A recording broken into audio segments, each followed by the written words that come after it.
Em meus 15 anos como guarda florestal, eu vi muita coisa. Desde a beleza da natureza em sua plenitude, até os efeitos devastadores dos incêndios florestais. Era uma típica sexta-feira de outubro. O sol começava a se pôr mais cedo, tingindo a floresta com tons de laranja e vermelho. Eu estava patrulhando uma área conhecida como Vale do Lamento. Por volta das 19 horas, recebi uma chamada pelo rádio. Um grupo de adolescentes não havia retornado do passeio agendado para aquela tarde. Era minha responsabilidade encontrá-los e garantir que voltassem em segurança. Com minha lanterna em mãos, comecei a busca. As primeiras horas foram infrutíferas. No entanto, por volta das 22 horas, avistei uma fogueira à distância. Aliviado, pensei ter encontrado o grupo. Mas, ao me aproximar, percebi que o fogo estava abandonado, com apenas mochilas e latas de comida espalhadas ao redor. Subitamente, a temperatura caiu drasticamente, algo incomum para aquela época do ano. Continuei minha busca, chamando pelos adolescentes, mas minha voz apenas ecoava pela floresta, retornando sem resposta. Ao seguir um pequeno riacho, encontrei um tênis ensopado à margem. Era um tênis que um dos adolescentes estava usando, eu tinha certeza. Agora, mais preocupado do que nunca, acelerei o passo. Na minha pressa, tropecei em algo que senti ser macio. Caí de bruços e, ao me levantar, percebi que havia tropeçado em um corpo. Era um dos garotos, inerte, com os olhos arregalados e a pele pálida. Verifiquei seus sinais vitais e, para meu alívio, ele estava vivo, mas em choque. Após alguns minutos tentando reanimá-lo, o garoto sussurrou: "Ele está atrás de nós." Antes que eu pudesse perguntar quem, ouvi um som que gelou meu sangue. Um grito agonizante ecoou pela floresta.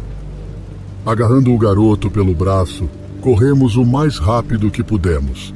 Enquanto corríamos, ele começou a murmurar sobre um homem que os havia seguido durante o passeio. Esse homem, aparentemente, não era um guarda florestal ou um guia, mas alguém que eles não reconheciam. Cansados, nos escondemos em uma pequena gruta. Tentava acalmá-lo, enquanto minha mente trabalhava freneticamente tentando encontrar uma saída. Então, a realidade atingiu-me como um soco no estômago. Estávamos sendo caçados por alguém na floresta. Havíamos ficado naquela gruta por talvez 1 hora quando ouvimos passos. Passos lentos e deliberados.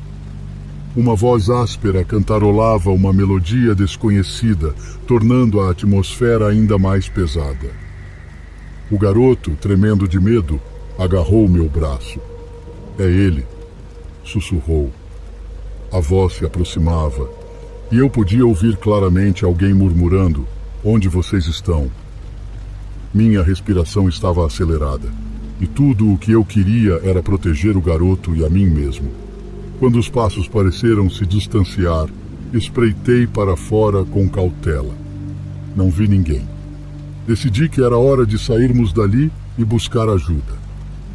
Durante o que pareceu uma eternidade, corremos e nos escondemos, tentando evitar nosso perseguidor. Finalmente, após horas de terror, avistamos as luzes do posto florestal. Corremos em sua direção, gritando por ajuda. Os outros guardas nos encontraram em um estado de exaustão e trauma. A polícia foi chamada e uma busca intensiva foi realizada. No final, encontraram os outros adolescentes, escondidos e igualmente assustados. O perseguidor, no entanto, nunca foi encontrado. Nunca descobri quem era aquele homem ou o que ele realmente queria. O que sei é que aquele foi meu último ano como guarda florestal. O trauma daquela noite permanece comigo, lembrando-me de que, às vezes, os verdadeiros horrores não são criaturas sobrenaturais, mas sim os monstros que habitam entre nós.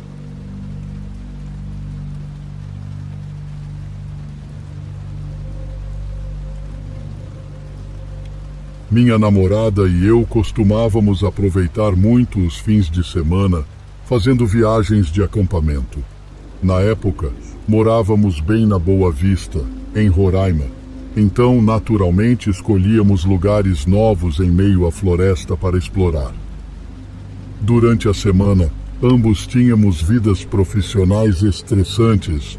Então, passar os fins de semana na natureza e longe de casa realmente nos ajudava.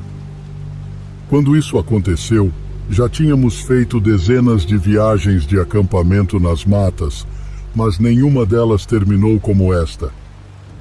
Era sábado de manhã e decidimos seguir por uma trilha muito pequena, com apenas 3 quilômetros de extensão, que levava a um acampamento isolado em uma parte mais plana da floresta. Nunca tínhamos ido a esse local específico, mas com base na quantidade de avaliações da trilha no Google, presumimos que fosse uma trilha bastante conhecida e que havia acampamentos próximos. Preparamos nossas mochilas e enchemos a caminhonete com nosso equipamento de acampamento antes de seguir para lá. Era apenas uma viagem de 45 minutos a partir de nossa casa, mas à medida que nos aproximávamos, começou a chover bastante. Isso era bastante normal nas florestas da região, então estávamos acostumados a ficar sob a chuva e isso não nos incomodou o suficiente para desistir. Chegamos ao início da trilha, que estava na beira da estrada, e vimos apenas um outro carro estacionado ali. Considerando a popularidade da trilha, esperávamos encontrar mais pessoas, mas ficamos felizes por não estar lotado. Enquanto começávamos a retirar nossos equipamentos do carro, minha namorada percebeu que a porta do passageiro do outro carro estava entreaberta. Procuramos ao redor para ver se o dono estava por perto, mas não vimos sinais dele. Decidi então me aproximar e empurrar a porta para fechar, presumindo que o dono tinha deixado acidentalmente aberta. O assento inteiro do passageiro já estava encharcado pela chuva, mas pelo menos agora não ficaria pior. Voltamos para o nosso carro para pegar nossas coisas e em seguida começamos a descer a trilha. Comentamos o quão estranho foi encontrar a porta aberta e como a maioria das pessoas provavelmente notaria que seu carro não está trancado. Vale a pena mencionar que o carro era claramente caro e relativamente novo, o que tornava a situação ainda mais estranha. Enquanto a chuva começava a aumentar, apressamos o passo para chegar ao local de acampamento e montar nossa barraca.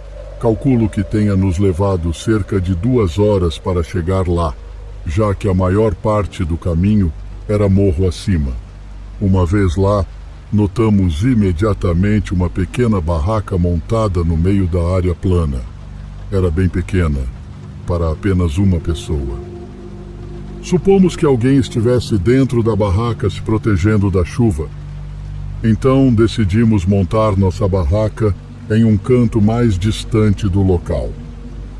Sentamos dentro de nossa barraca por 1 hora, comendo algo que tínhamos trazido e deixando nossas coisas secarem antes de ouvir vozes do lado de fora. A chuva batendo na barraca estava tão alta que não conseguíamos ouvir o que estavam dizendo. Então abri o zíper da frente e olhei para fora. Lá fora havia 2 homens ajoelhados e nos observando a poucos metros de distância. Fiquei um pouco assustado, mas eles sorriram e se apresentaram. Disseram que estavam acampando na barraca do meio e que já estavam lá há alguns dias. Rapidamente, apresentei minha namorada e expliquei que estávamos lá apenas para passar a noite. Eles então se afastaram e eu zipei nossa barraca novamente. Toda a interação pareceu um pouco estranha e eles estavam agindo de maneira um tanto estranha também. Notei que ambos estavam vestindo calças jeans justas e camisetas normais, e a barraca deles era muito pequena para acomodar 2 pessoas adultas. Não parecia que eles estivessem lá para acampar ou fazer trilhas, e definitivamente não por vários dias, como haviam afirmado. Decidimos deixar o zíper parcialmente aberto para podermos ficar de olho neles, apenas por precaução. Passou cerca de 1 hora e não vimos nada de incomum, na verdade. Suponho que eles devem ter ficado dentro da barraca o tempo todo. Estava bastante escuro naquele momento, então decidimos preparar nossos sacos de dormir. Eu fechei o zíper da barraca e deitei ao lado da minha namorada. Devo ter adormecido rapidamente, porque não me lembro de nada depois de me deitar, mas acordei algumas horas durante a noite com vontade de ir ao banheiro. Ainda estava chovendo, então coloquei uma das minhas capas de chuva de plástico barato para não ter que voltar para a cama encharcado. Depois, me dirigi a alguns metros atrás de nossa barraca, atrás de uma das árvores. Através da chuva, pude ouvir vozes. Era difícil determinar a direção de onde vinham as vozes. Eu olhei para todas as direções, ficando um pouco paranoico, mas não vi ninguém. Então, olhei para a pequena barraca no meio do acampamento e percebi que o zíper da frente estava aberto. Era difícil enxergar devido à escuridão e à chuva, mas eu estava quase certo de que não havia ninguém lá dentro. Lembro-me claramente deste momento, já que os 2 homens do acampamento anterior estavam lá parados, a poucos metros de nossa barraca. Eles me olhavam sem demonstrar absolutamente nenhuma emoção. Não fizeram expressões faciais ou movimentos. Naquele momento eu soube que esses homens planejavam fazer algo horrível e não tinham medo de mim. Logo depois, minha namorada olhou para fora da barraca, o que me tirou do meu estado de choque, e gritei para ela ir, apontando para a trilha que levava de volta ao começo da mata. Eu a segui, deixando minha mochila na barraca. Olhei para trás assim que pegamos uma boa distância e os 2 homens ainda estavam lá. Eles nem tentaram nos perseguir, apenas ficaram nos observando enquanto corríamos apavorados. Diria que corremos a toda velocidade por uns 10 minutos antes de diminuir o ritmo e caminhar rapidamente pelo restante do caminho. Quando chegamos ao carro, vimos que o outro carro ainda estava lá, mas a porta do passageiro estava aberta novamente. Imediatamente, dirigi até o posto de gasolina mais próximo, onde chamamos a polícia e fomos atendidos por eles alguns minutos depois para relatar o que havia acontecido. Alguns dias se passaram e conseguimos mais informações, o que tornou tudo ainda mais assustador. Um policial foi até o local para investigar e descobriu que o carro pertencia a um homem mais velho que havia sido relatado como desaparecido recentemente. Todas as coisas do carro haviam sido roubadas e eles conseguiram confirmar que a barraca no acampamento também pertencia ao homem idoso. No entanto, os 2 homens não foram encontrados e não havia evidências concretas além das pegadas de seus sapatos. O homem idoso nunca foi encontrado e, até onde sei, ele ainda não apareceu. Isso fez minha namorada e eu nos sentirmos doentes ao pensar que poderíamos ter estado a segundos de algo terrível. Nunca saberemos ao certo o que aqueles 2 homens estavam planejando, mas acho que todos nós podemos fazer uma boa suposição com base na situação. O que eu sei é que a imagem daqueles 2 homens parados na minha frente ainda assombra minhas memórias até hoje.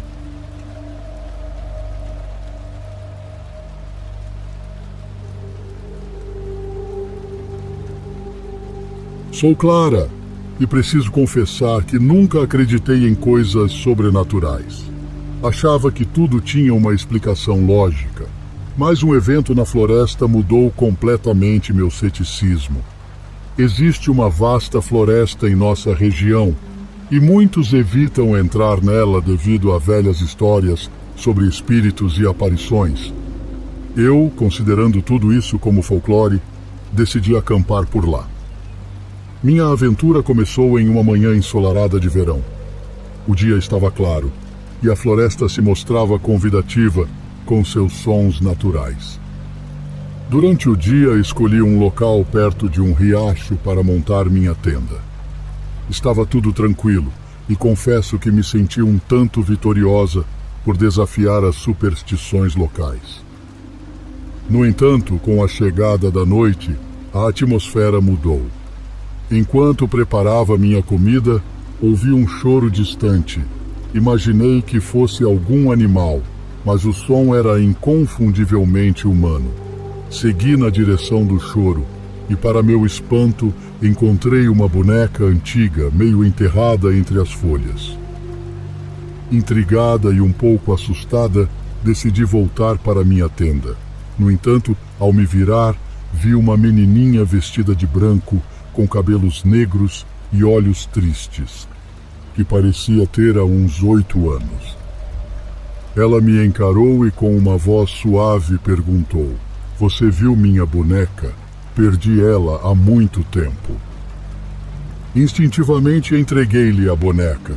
Ela sorriu e então correu em direção ao matagal. Fiquei paralisada de medo, tentando convencer-me de que tinha sido apenas minha imaginação. Porém, ao voltar para minha tenda, percebi que tudo estava revirado, e no centro dela estava a boneca que eu havia entregue à menina. Aquela noite foi longa e aterrorizante. Sons de passos circundavam minha tenda. Sussurros e risadas eram ouvidos ao longe. Inúmeras vezes percebi sombras se movendo e vozes murmurando o meu nome. Ao amanhecer, exausta e apavorada, decidi sair dali o mais rápido possível, mas a floresta parecia ter mudado. As trilhas estavam diferentes. Árvores que eu não reconhecia estavam em meu caminho. Depois de horas vagando, deparei-me com uma casa antiga e aparentemente abandonada. O local era escuro e coberto por uma camada grossa de poeira. No chão, fotos antigas retratavam uma família. Entre elas, reconheci a menina que havia me abordado. No fundo da casa, uma notícia de jornal estava emoldurada. Tragédia. Família desaparece sem deixar rastros. A data era de 1923. Desesperada e sem saber o que fazer, subi ao andar de cima da casa. Encontrei um quarto infantil com uma cama e sobre ela a mesma boneca. Senti uma presença atrás de mim e, ao me virar, deparei-me com a menina, agora acompanhada por 2 silhuetas translúcidas que identifiquei como seus pais, presentes nas fotos. "Você não pode sair", disse a mãe com uma voz melancólica. "Ninguém que entra nessa floresta pode sair. Ficamos presos aqui para sempre." Havia uma janela logo ao meu lado, posicionada no alto do 2º andar. Mesmo ciente dos riscos, senti que minha única saída era pular por ela. Pulei pela janela e, ao cair, senti uma dor aguda no tornozelo. Forcei-me a continuar, mancando o mais rápido que meu corpo permitia. Lançando um olhar para trás, notei que a aparência da floresta havia mudado mais uma vez. Com esforço e lágrimas de alívio embaçando minha visão, finalmente consegui escapar daquele ambiente opressor. Ao retornar para casa, estava profundamente abalada. Decidi que jamais voltaria a uma floresta desacompanhada.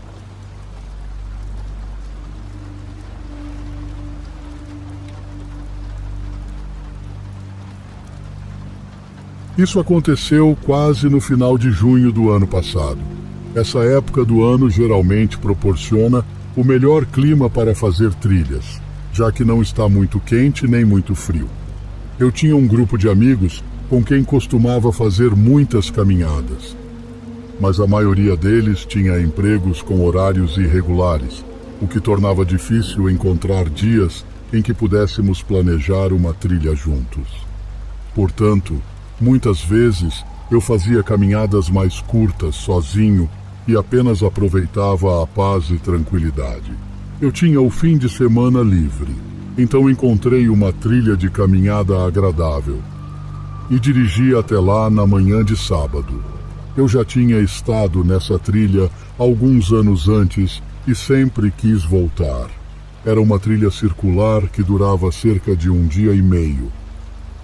Estacionei meu carro em um pequeno estacionamento de cascalho e segui até o início da trilha. Os primeiros quilômetros eram planos e basicamente passavam por campos gramados antes de entrar em uma floresta ao pé de uma pequena montanha. Neste ponto, já era provavelmente o meio do dia e eu estava bem dentro da floresta quando vi um homem caminhando à minha frente. Ele estava longe demais para eu dizer a princípio se estava indo na minha direção ou longe de mim. Mas, à medida que continuei avançando, percebi que ele estava se aproximando de mim. Essa não era uma trilha muito popular, e da última vez que a percorri, acho que não vi ninguém. Mas era fim de semana e pensei que talvez ele tivesse tido a mesma ideia que eu. À medida que ele se aproximava, notei que ele não estava carregando uma mochila, o que era bastante incomum, já que eu estava a 6 ou 7 horas de caminhada da trilha e não havia como alguém chegar tão longe sem sequer uma garrafa de água. Quando estava a poucos metros de distância, ele acenou para mim e eu devolvi o gesto para ser educado, mas ainda estava cauteloso por estar em uma área tão isolada. Conforme ele passava por mim, ouvi seus passos pararem e a terra se mexer, como se ele tivesse virado. Olhei para trás e, com certeza, ele estava me encarando. E então ele me fez uma pergunta muito estranha. Onde está seu grupo? Eu não tinha certeza de como responder, pois a única coisa que conseguia pensar era se esse estranho sabia que eu geralmente estava com um grupo ou se estava apenas tentando descobrir se eu estava sozinho. De qualquer forma, isso era estranho e me deixou muito nervoso. Respondi dizendo que eles estavam há alguns minutos atrás de mim. Não consegui pensar em mais nada para dizer, mas definitivamente não queria que esse homem pensasse que eu estava sozinho. Ele respondeu, ótimo, sorriu e continuou a andar. Eu continuei na direção oposta mais adiante na trilha. Passaram-se algumas horas e passei a maior parte do tempo pensando naquele cara e como toda a situação era estranha. O fato de ele não ter uma mochila tão profundamente na trilha tornou tudo ainda mais perturbador. Decidi que encontraria um bom lugar, um pouco afastado da trilha principal, para montar meu acampamento, apenas para garantir. Encontrei uma área plana a cerca de meio quilômetro da trilha e montei minha pequena barraca.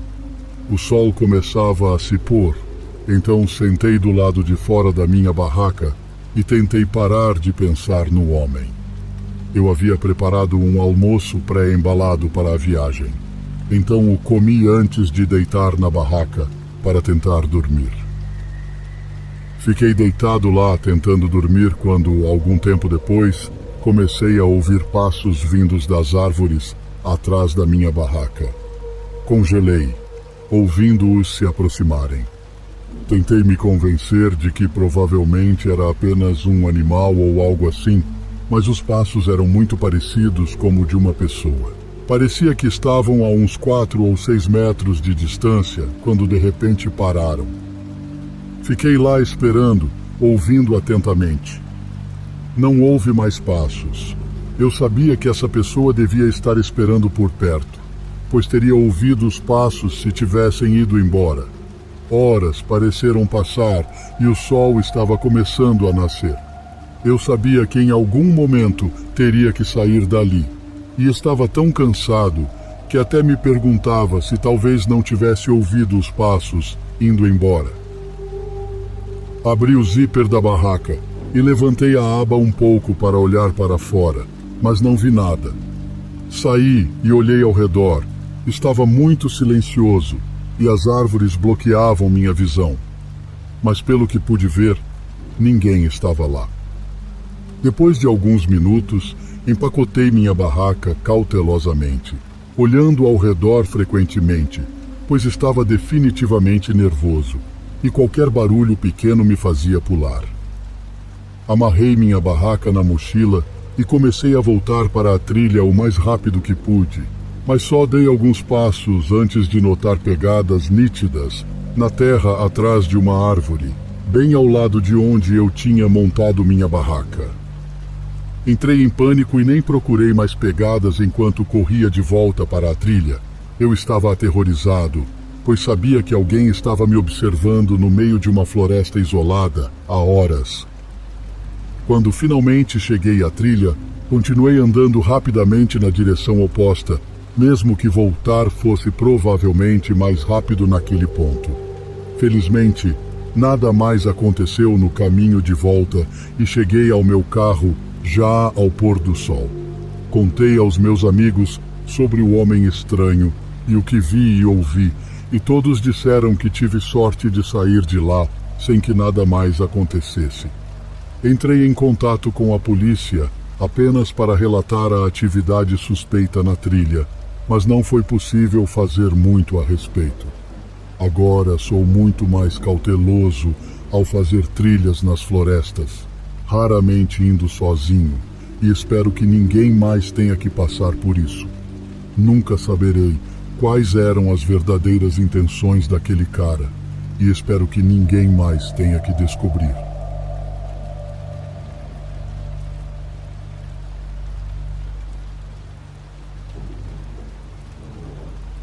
Eu me chamo Renata. Cresci ouvindo histórias de meus avós sobre a imensidão da natureza e a importância de respeitá-la. Contudo, uma experiência na floresta me ensinou que as verdadeiras ameaças podem não ser apenas os animais selvagens. Era verão, e eu tinha decidido fazer uma trilha em uma região montanhosa perto de minha cidade. Apesar da região ser visitada por muitos turistas, havia uma trilha específica, a qual poucos se arriscavam a percorrer. Caminho do Sossego era o nome. A ironia desse nome só foi clara para mim mais tarde.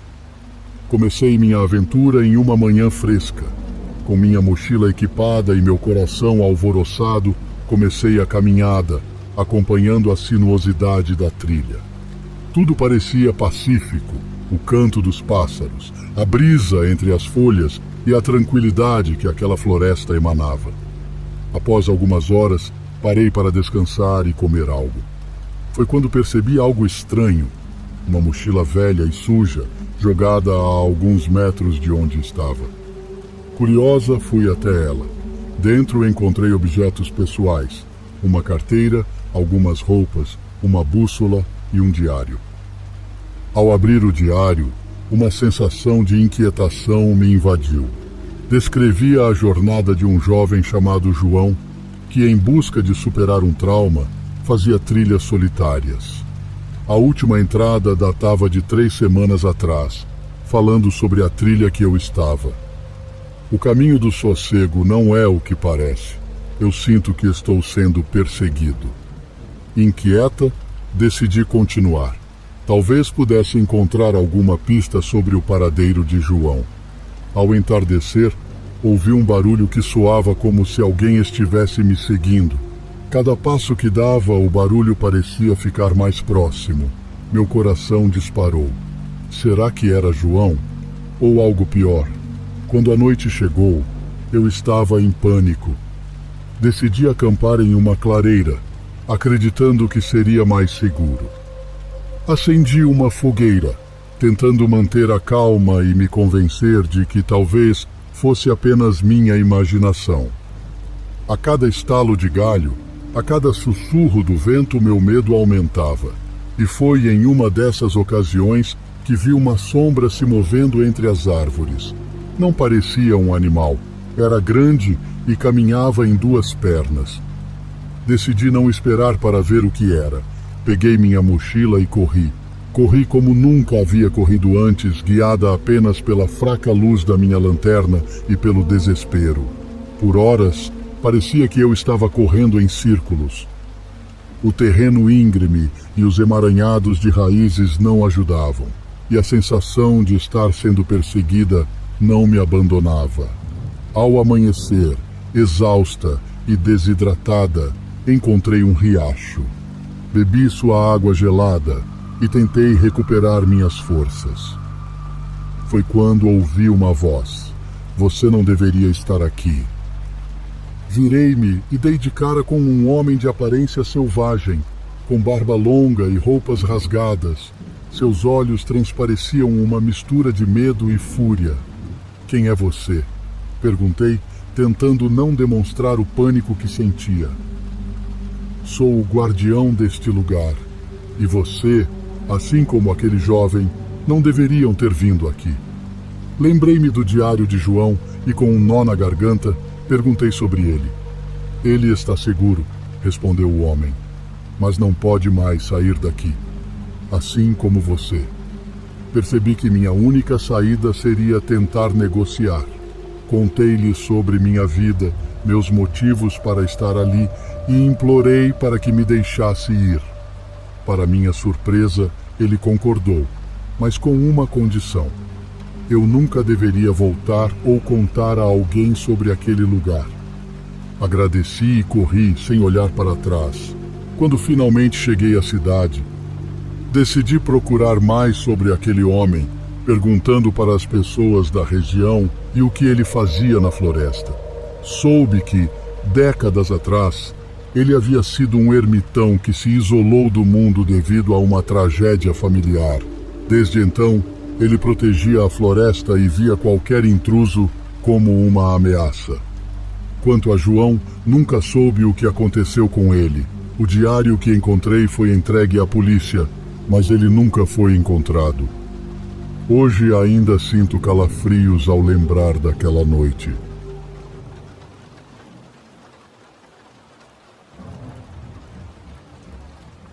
Eu sou um pai solteiro da minha filha, Lili. Após o divórcio, eu não queria mais viver na mesma cidade que minha ex-esposa. Então comprei uma casa de fazenda e decidi morar lá e fazer minha vida. Era um bairro decente, sem muito barulho ou interferência dos vizinhos. Na verdade, mal nos conhecíamos e eu gostava disso. Havia se passado uma semana exata desde que nos mudamos para lá, e tudo parecia bem, exceto por uma noite específica. Lili me acordou de um sono profundo, dizendo que ouvia vozes do lado de fora. Era setembro, então todas as janelas estavam abertas para deixar o ar fresco entrar na casa. Levantei-me da cama e olhei ao redor, mas não vi nem ouvi nada. Pensei que ela estava provavelmente sonhando. Apesar de estar muito apavorada, nem Lili nem eu conseguimos mais dormir depois disso, e eu fiquei na cama, acordado. Pouco depois, consegui ouvir os mesmos ruídos exatos que Lili estava descrevendo anteriormente. Eram vozes abafadas vindas de fora. Imediatamente, levantei-me para investigar, mas não conseguia ver nada. Para proteger minha filha, propriedade e animais, eu guardava um rifle no meu quarto em caso de emergência. Decidi sair e investigar. Não demorou muito até que eu visse uma figura encapuzada usando um manto preto olhando para o galinheiro. Levantei minha arma e apontei para ele, gritando para que não se movesse. Agora, de perto, percebi que era um homem de meia idade, claramente surpreso com a minha presença. Ele levantou as mãos e deu alguns passos para trás, enquanto eu ordenava que não se movesse. Perguntei o que ele estava fazendo na minha propriedade e ele não conseguiu responder, murmurando algumas palavras ininteligíveis e, em seguida, disse que iria embora. O obriguei a sair e o escoltei para fora da minha propriedade, mantendo a arma apontada para ele o tempo todo. Uma vez que ele estava do lado de fora, deixei claro que atiraria nele se voltasse, e ele acenou com a cabeça enquanto se afastava pela rua. O encontro inteiro foi muito estranho, e quanto mais eu pensava sobre isso, mais preocupado eu ficava. Parecia que ele estava prestes a roubar minhas galinhas, e apenas para ter certeza, voltei e contei todas elas para garantir que ele não tivesse levado nenhuma. Em certo momento, todas estavam contabilizadas. Então me virei para voltar para dentro da casa. Foi quando ouvi o som de passos na plantação de milho.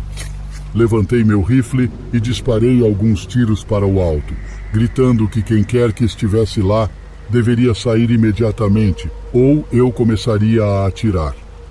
Repentinamente, vários pares de passos se aproximaram e assisti horrorizado, enquanto 3 pessoas, usando as mesmas capas encapuzadas, emergiram do milharal como o primeiro homem. Eles levantaram as mãos e ficaram parados, me olhando. 2 delas eram mulheres, e a terceira era um homem, cerca de 20 anos mais velho que o primeiro. Antes que eles pudessem responder, ouvi mais passos ao redor da plantação de milho e não tinha ideia do que estava acontecendo. Entrei em pânico e corri para dentro de casa, trancando e fechando todas as portas e janelas, e então chamei a polícia. Eles chegaram em cerca de 20 minutos e fizeram uma busca completa em minha propriedade, mas todas as pessoas haviam desaparecido. No entanto, eles descobriram algo muito perturbador.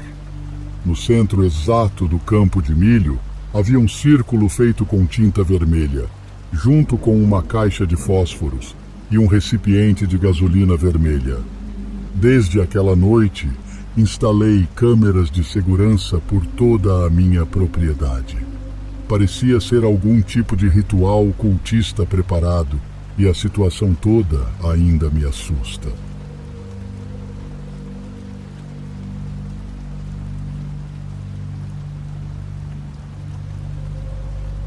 Era agosto. O fim do inverno trouxe um vento cortante e dias nublados ao interior de São Paulo, onde ficava a nossa fazenda, um pedaço de terra que passou de geração para geração em minha família. Meu nome é Lívia e até aquele mês eu considerava a fazenda um lugar de paz e tranquilidade. Era um sábado. Eu estava preparando o café da manhã quando notei uma movimentação estranha no pasto. As vacas pareciam inquietas. De início pensei que fossem os cachorros do caseiro, mas algo não estava certo. As vacas se agruparam e olhavam em direção à mata, mugindo de forma agitada. Decidi ligar para João, nosso caseiro, e perguntar se ele sabia o que estava acontecendo. Ele me disse que também notou a agitação e que iria até lá investigar. Passaram-se horas sem notícias de João. Eu tentei ligar várias vezes, mas ele não atendia. A ansiedade tomava conta de mim. Decidi sair à sua procura. Chegando perto do pasto, vi que as vacas haviam se dispersado. No entanto, notei um rastro na terra, como se alguém ou algo tivesse arrastado algo pesado. Eu decidi seguir aquele rastro. O caminho me levou até uma parte da fazenda que eu pouco visitava, um antigo celeiro abandonado. Já fazia anos que não era utilizado, mas seu estado de conservação estava surpreendentemente bom. No entanto, algo parecia errado. A porta estava entreaberta e de dentro ouvia-se um murmúrio, quase um soluço. Me aproximei devagar, tentando não fazer barulho. Ao espiar pelo vão da porta, vi uma cena que me gelou o sangue. João estava amarrado a uma cadeira, com a boca amordaçada e olhos esbugalhados de pânico. Ao seu lado, havia um homem de aparência assustadora, que eu nunca tinha visto antes. Engoli em seco. Não sabia o que fazer. Decidi que precisava ajudar João, então voltei silenciosamente para a casa principal e liguei para a polícia. Eles disseram que enviariam uma viatura, mas que poderia demorar por causa da distância. Enquanto aguardava, uma ideia me ocorreu. Eu poderia tentar distrair o estranho e libertar João. Peguei uma chave de grifo que estava na garagem e me dirigi ao celeiro. Me escondi atrás de uns fardos de feno e tentei ouvir a conversa. O homem falava sobre um tesouro que estaria escondido na fazenda, algo que seu avô lhe contara e que ele estava determinado a encontrar. João, pelo que pude entender, foi considerado um obstáculo. De repente, o estranho saiu do celeiro, provavelmente à procura de ferramentas para continuar sua escavação. Era minha chance. Corri até João, retirei sua mordaça e comecei a desamarrá-lo. Ele me contou que o homem o pegou de surpresa e que estava lá desde o começo da manhã. Quando estávamos quase saindo, o estranho retornou. Nos viu e, com um grito furioso, correu em nossa direção. João, ainda fraco, não conseguia correr. Peguei a chave de grifo e, num impulso de desespero, atingi o homem na cabeça. Ele caiu desacordado. Poucos minutos depois, a viatura da polícia chegou. Os policiais prenderam o homem e João foi levado ao hospital. Mais tarde, descobrimos que o estranho era descendente de um antigo rival de minha família e que cresceu ouvindo histórias sobre um tesouro enterrado na fazenda. Depois daquele dia, aumentamos a segurança e colocamos cercas elétricas ao redor da propriedade. João se recuperou, mas sempre lembraremos daquele dia como o dia em que a paz de nossa fazenda foi brutalmente interrompida. A vida na fazenda nunca mais foi a mesma. O celeiro foi reformado e transformado em um espaço de convivência, como uma forma de superar o trauma e trazer novas memórias felizes ao local. Mas nas noites mais silenciosas, quando o vento cortante de agosto sopra, sinto um calafrio e agradeço por João e eu termos saído vivos daquele dia.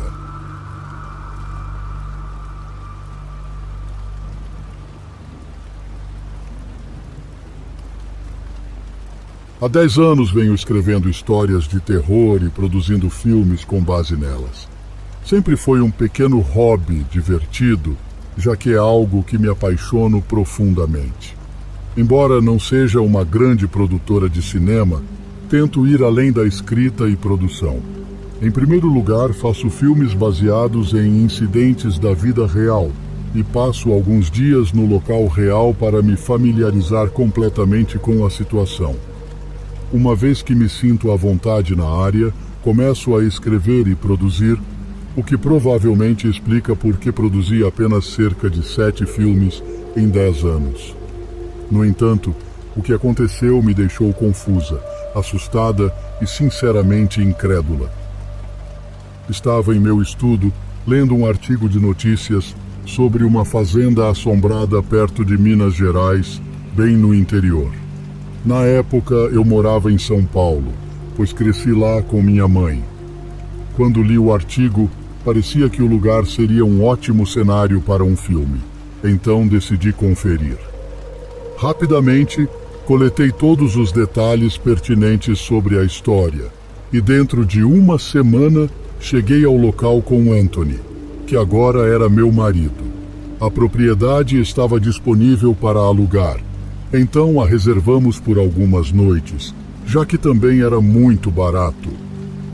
Os artigos de notícias sobre a fazenda explicavam que todos os 9 proprietários da casa haviam se mudado nos primeiros 6 meses após morar lá e todos alegaram que era assombrada por espíritos.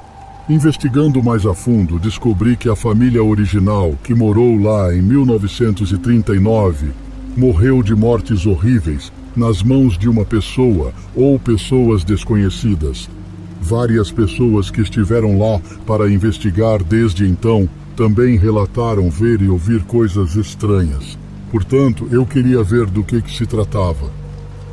Para ser honesta, embora eu seja uma escritora e produtora de histórias de terror, também sou cética.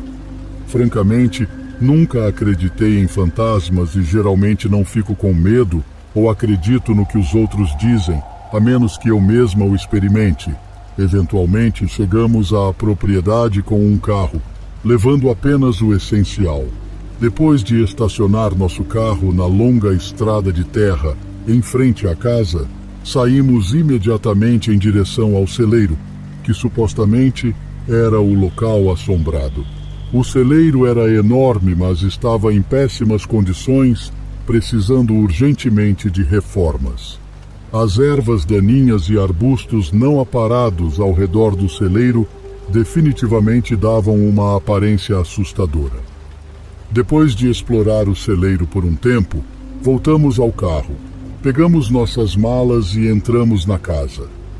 O interior da casa havia sido reformado e, na verdade, parecia bem menos assustador do que o celeiro. À medida que o tempo passava, o sol se punha e Anthony e eu estávamos na sala de jantar jantando. Eventualmente, fomos dormir algumas horas depois, apenas para sermos acordados por um som vindo de fora dos nossos quartos no segundo andar. Levantamos e olhamos pela janela, mas não conseguíamos ver nada. Assim que Anthony abriu a janela, pudemos ouvir o som mais claramente.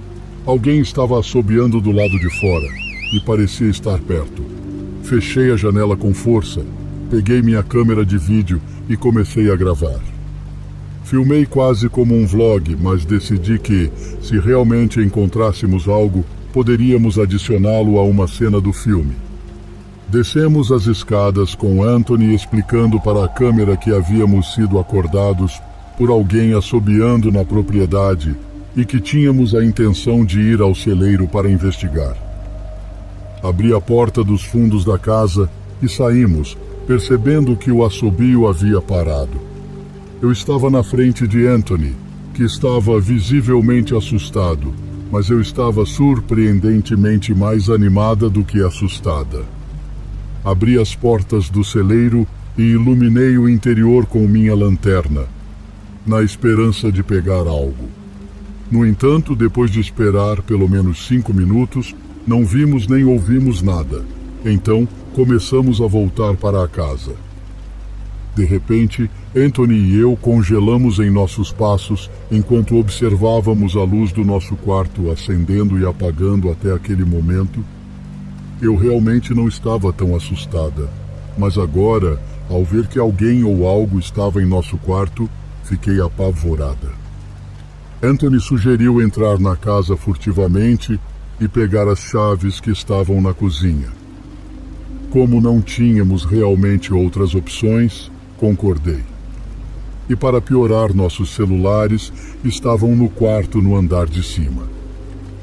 Entramos o mais silenciosamente possível pela porta lateral, a mesma porta que estava destrancada depois de termos saído por ela. Passamos pela sala até que Anthony pegou as chaves e correu em direção à porta. Não hesitei e o segui de perto. Enquanto caminhávamos até o carro, o rosto de Anthony ficou pálido. Tentei perguntar o que estava errado, mas ele só respondeu: "Continue andando. Eu te direi quando chegarmos ao carro." Assim que entramos no veículo, Anthony apontou para uma figura que se aproximava do celeiro vindo do campo. Fiquei totalmente incrédulo enquanto assistíamos à pessoa contornar a parte de trás da casa e depois desaparecer atrás dela. Anthony jogou o carro na marcha ré e aceleramos para longe da propriedade, procurando desesperadamente por um comércio aberto para usar um telefone e chamar ajuda. Eventualmente, encontramos um restaurante 24 horas e notificamos as autoridades sobre as 2 pessoas que pareciam ter entrado em nossa casa. Eles finalmente foram até a propriedade e a vasculharam, mas estava completamente vazia, sem vestígios de ninguém ou qualquer coisa por lá. Eventualmente, voltamos e encontramos as autoridades. Depois embalamos todas as nossas coisas da casa e partimos. Ficamos em um albergue e ambos voltamos completamente abalados. Não tenho explicação para o que aconteceu naquela noite, nem sei quem eram aquelas pessoas ou o que estavam fazendo lá, mas parecia quase que fomos atraídos para fora da casa.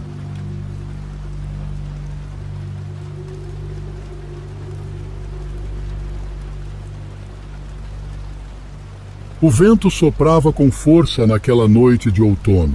Eu estava de visita à fazenda do meu avô, uma propriedade que se estendia por vastos hectares no interior de Minas Gerais. Já fazia algum tempo desde minha última visita e a nostalgia se mesclava ao ligeiro desconforto do isolamento. A fazenda tinha sua história, e não estou falando apenas da família. Havia rumores sobre desaparecimentos misteriosos ao longo dos anos. Mas meu avô sempre descartou essas histórias como lendas locais para assustar crianças desobedientes. Na primeira noite, após o jantar, meu avô, sentado em sua cadeira de balanço, olhou pela janela e murmurou: "Tempestade se aproximando." Suas palavras eram sempre pausadas, repletas de sabedoria e observação. As nuvens cinzentas cobriam o céu e o cheiro de chuva invadia a sala. Deitado em minha cama, a tempestade que se anunciava fez sua entrada triunfal. Raios iluminavam o céu e o trovão abafava qualquer outro som. Entretanto, em meio ao caos climático, ouvi passos. Não eram suaves, eram determinados e pareciam vir do lado de fora da casa. Meu coração acelerou. Levantei silenciosamente e espreitei pela janela. Na penumbra, uma figura se movia em direção ao curral. Intrigado e, admito, temeroso, decidi segui-la. O chão molhado e o barulho da chuva mascaravam meus passos. A figura entrou no curral e, cuidadosamente, eu me aproximei. O que ela estaria fazendo ali no meio da tempestade? Espiando por uma fresta, vi algo arrepiante. A figura encapuzada não estava sozinha. Havia pelo menos mais 4 pessoas lá dentro. Eles haviam montado o que parecia ser um altar improvisado, com velas e símbolos que eu não reconhecia. Uma das figuras começou a falar, mas as palavras foram abafadas pela chuva. Esforcei-me para ouvir, captando fragmentos da conversa. Eles falavam de uma cerimônia, um sacrifício e uma nova era. O medo tomou conta de mim. O que eles estavam planejando? De repente, um raio iluminou o celeiro e por um breve momento nossos olhos se encontraram. Eles me viram. Não tive tempo para pensar. Corri como nunca em minha vida, desesperado, com os gritos deles ecoando em meus ouvidos. Cheguei à casa ofegante e tranquei todas as portas e janelas. Meu avô, que havia acordado com o barulho, me encontrou na sala. Seus olhos interrogativos buscavam respostas, mas tudo o que consegui fazer foi apontar em direção ao celeiro. Ele pegou sua espingarda, um relicário que pertencera ao meu bisavô, e juntos nos preparamos para o que estava por vir. Os minutos que se seguiram pareciam horas, e então o som do silêncio foi quebrado por batidas na porta. Meu avô gritou, perguntando o que eles queriam. Uma voz fria e cortante respondeu: "Só queremos o que é nosso." Era um enigma que não tínhamos tempo ou capacidade de decifrar. As batidas ficaram mais fortes, mais violentas, e a porta começou a ceder. Não tínhamos escolha senão enfrentá-los. Quando eles arrombaram a entrada, meu avô disparou sua espingarda, atingindo um deles. Os outros recuaram por um momento, apenas o tempo suficiente para nós recuarmos para o segundo andar. Do alto das escadas pude ver claramente seus rostos. Eles não eram estranhos, eram pessoas da cidade, pessoas que eu conhecia. Mas seus olhos estavam diferentes, possuídos por uma fúria que eu nunca tinha visto. Após horas, um grito agudo ecoou pela casa. Era minha avó. Ela havia ficado no quarto e agora estava sendo usada como refém. Eles nos deram uma escolha: descer ou eles a machucariam. Meu avô, com lágrimas nos olhos, baixou sua espingarda. Eles nos amarraram na sala de estar enquanto discutiam o que fazer conosco. O clima estava tenso. Cada segundo parecia uma eternidade. Até que, do nada, sirenes soaram ao longe. A polícia estava se aproximando. Alguém deve ter ouvido os disparos e chamado por ajuda. Os invasores, em pânico, fugiram, deixando-nos amarrados, mas vivos. Quando a polícia chegou, nos libertou e começou a investigação. Através deles, descobrimos a terrível verdade. Aqueles homens eram membros de um culto que acreditava que, ao realizar um ritual específico naquela fazenda, invocariam uma era de prosperidade e poder para si. Nos meses que se seguiram, muitos foram presos e a paz voltou a reinar na fazenda. Mas o trauma daquela noite permaneceu conosco. A fazenda, que antes era um refúgio, agora carregava sombras de uma noite que nunca poderíamos esquecer. Mesmo anos depois, sempre que uma tempestade se aproxima, lembro-me daquela noite e da fragilidade da nossa existência. A verdadeira face do mal pode estar onde menos esperamos.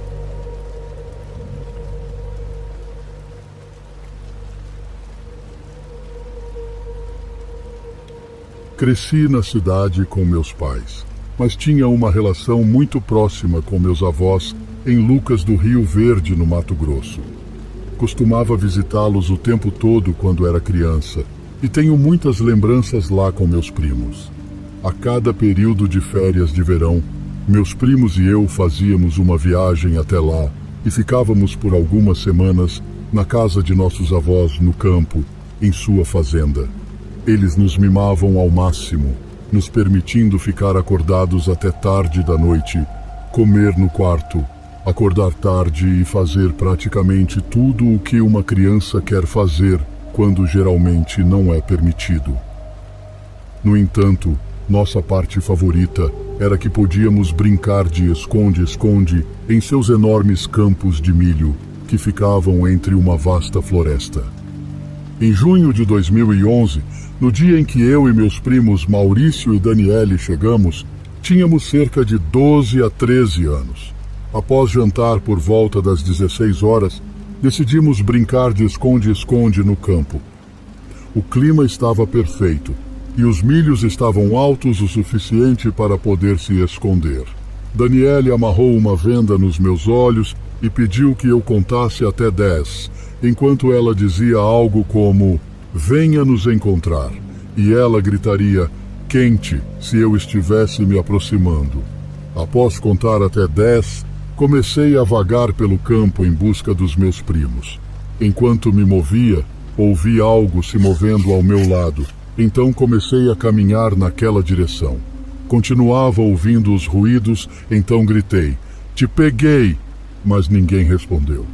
Eu pensei que talvez fosse a Daniele me pregando uma peça, porque ela era a mais brincalhona de nós.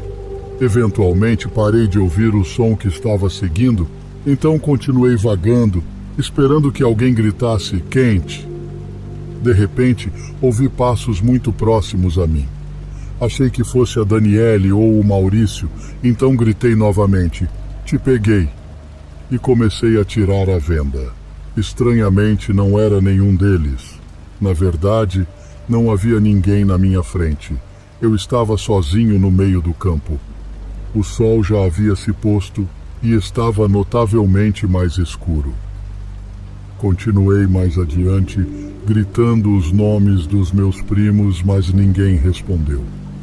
Eu estava tão fundo no campo que não conseguia mais ver a casa dos meus avós. Continuei correndo, cada vez mais assustado, sem saber em que direção estava indo.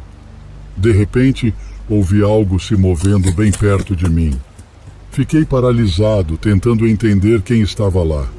Gradualmente, os passos se tornaram mais audíveis e, de repente, senti mãos frias cobrindo meus olhos.